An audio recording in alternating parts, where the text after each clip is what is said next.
So, Hadush Kebatu walked out of HMP Chelmsford on Friday like he was clocking off from Tesco, except at least Tesco checks your pockets. This sex offender was supposed to be deported, but instead the prison service accidentally released him because apparently prisoner scheduled for deportation and prisoner going home for the weekend look identical on their paperwork.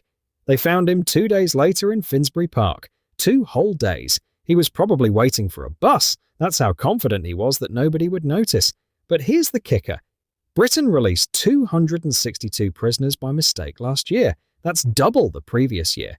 That's not an error rate, that's a business model.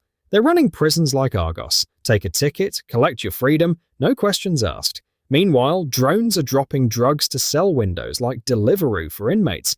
Guards found 900 drug packages at one prison alone. 900!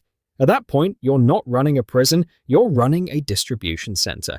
HMP Parc had 17 deaths in 2024, more than any other UK prison, because synthetic opioids are easier to get inside than a decent meal. And it gets better.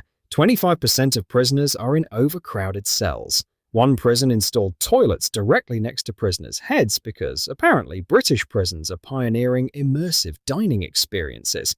Self-harm happens every 7.5 minutes, assaults every 20 minutes. It's less like rehabilitation, more like the Hunger Games with worse catering.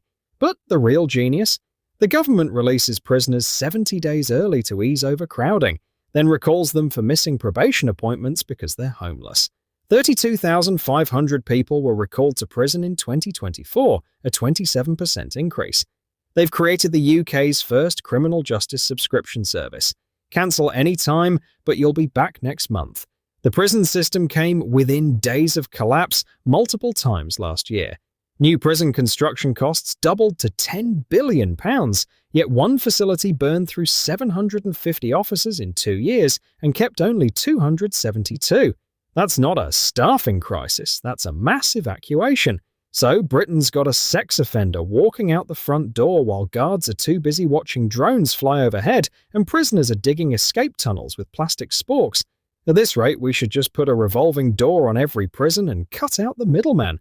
Welcome to Britain, where the prisons leak worse than the Thames water pipes, and somehow both are charging you more for the privilege.